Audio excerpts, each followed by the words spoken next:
What if the Bible never actually says, God won't give you more than you can handle? What if that phrase sounds comforting, but can actually crush people who are already overwhelmed? Most people say it to encourage someone. You are strong. You can handle this. God would not give you more than you can bear. But the Bible's real message is deeper. It is not that you are strong enough for everything. It is that God is strong enough when you are not. Before we start, click the first link in the description for your free Ultimate Study Guide, PDF, Messianic Prophecies from Every Book of the Old Testament. Number 1. The Bible says temptation has a way of escape.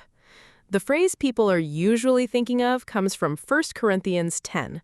Paul says God will not let you be tempted beyond what you can bear, but with the temptation, he will provide a way of escape. That is about temptation, not every suffering, not every tragedy, not every crushing burden. Paul is warning believers not to fall into sin like Israel did in the wilderness. He's saying, when temptation comes, you are not trapped. God is faithful. There is a way out. So the verse is not saying every painful situation will feel manageable. It is saying God will not abandon you when you are tempted to disobey. That is the first secret. The Bible does not promise life will never overwhelm you. It promises God is faithful in the battle. Number 2, Paul actually says he was burdened beyond his strength. This is the part people miss. In 2 Corinthians, Paul says he was so utterly burdened beyond his strength that he despaired of life itself. That is the opposite of, I can handle this.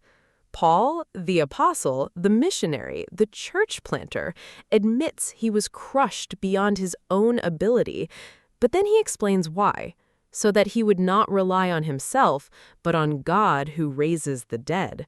That is the deeper revelation. Sometimes God allows us to reach the end of ourselves, not because we are strong, but because resurrection power begins where self-reliance ends. Paul's hope was not, I can handle this. Paul's hope was, God raises the dead. That changes everything.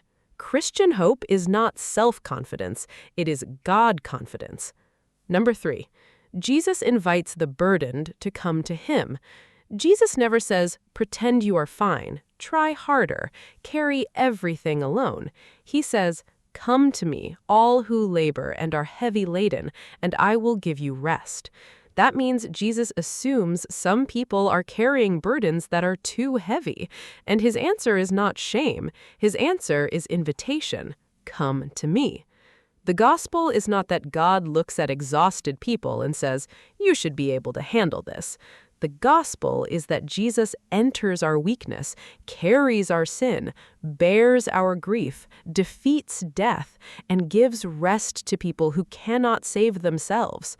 That is why this misunderstood phrase matters so much, because when someone is suffering, telling them, God won't give you more than you can handle, can make them feel like failure means they are weak.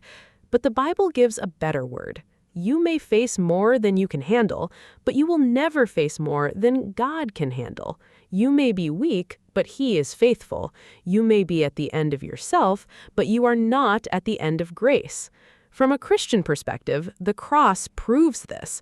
Jesus carried what no human being could carry, the weight of sin, the judgment we could not survive, the death we could not defeat, and He rose again. So our hope is not that we are secretly strong enough.